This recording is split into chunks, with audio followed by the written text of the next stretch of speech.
ဒါလေးကတော့ပြီးရဲ့နှစ်ဝင်နေတုန်းကခေါင်ရင်ကိုနေချင်းပြန်သွားခဲ့တဲ့ vlog လေးပဲဖြစ်ပါတယ်။ဦးဆုံးဝင်ခဲ့တာကတော့ဒီဝတိဖိထပူနာရန်ဖះပေါ့နော်။ဒီဖះကတောင်တန်းနေကြတဲ့ကနေဒီအဖြော်ရုပ်ပွားတော်ကြီးကိုဖုံးမြင်ရတာကအရန်ကိုတက်ပဲဖို့ကောင်းပါတယ်။နောက်ဒုတိယတနေရာကတော့ Primo Pizza ပါ။သူကလည်းခေါင်ရန်ရောက်ရင်မဖြစ်ဝင်ကြတဲ့နေရာထဲမှာပါတယ်ပေါ့နော်။နာမည်အရန်ကိုကြီးရဲ့ဝင်ကြီးကတော့ကြောက်ကိုဘတ်200ပေးရပါတယ်။အဲမှာဒီလိုမျိုးတိုးလေးတွေကိုအစာကျွေးဖို့အတွက်ကိုပုံလဲတယောက်တစ်ဆောင်စီပြန်ပေးရပေါ့နော်ကိုပါကိုဝယ်ကျွေးခြင်းနဲ့ထပ်ပြီးတော့ဝယ်ကျွေးလို့ရပါတယ်သူ့မှာနောက်ထပ်တပွန်ရိတ်စရာနေရာလေးလည်းအများကြီးရှိရပေါ့နော်ဒီလိုယူရိုပုံစံအစာအုပ်လေးနဲ့ကော်ဖီဆိုင်လေးပါရှိပါတယ်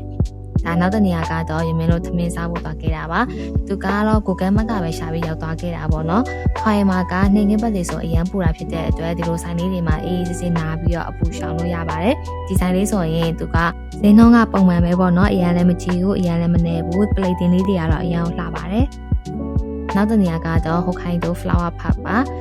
သူလည်းပဲဝင်ကြီးတယောက်ကိုဘတ်150ပေးရပါတယ်ဒါပေမဲ့အထဲမှာဒီ coffee တောက်တာလို့ပြီးတော့ဂျပန်ဝတ်စုံငါးတာလို့အဲ့လားလေးတွေမှာတော့ discount လေးပြန် short ပေးပါတယ်ဒီမလို့သွားတဲ့ချိန်ကဒီဇင်ဘာလကုန်ဆိုတော့ပန်းလေးတွေကအရောင်လှတယ်ပေါ့နော်အရောင်သေးတဲ့စုံနဲ့ဒီရမင်းငါးဝတ်တဲ့ဒီအရောင်တော့မဝေးကြနဲ့ပေါ့နော်အဲ့ရောင်ကပန်းခင်းလေးရောက်သွားရင်လူကပြောက်ပြီးတော့မပေါ်တော့ပါဘူးဆိုတော့ဒါကမျက်စိသက်ဆုံးမြင်နေရတဲ့ဟိုခိုင်တို flower ဖတ်ကြီးပါပြီးရင်တဘောရိုက်စားတခြားနေရာလေးလည်းအများကြီးရှိပါတယ်ဆိုတော့ဒီ vlog လေးကတော့ဒီလောက်ပါပဲနောက်ဗီဒီယိုတွေမှာပြန်တွေ့ကြမယ်နော် bye bye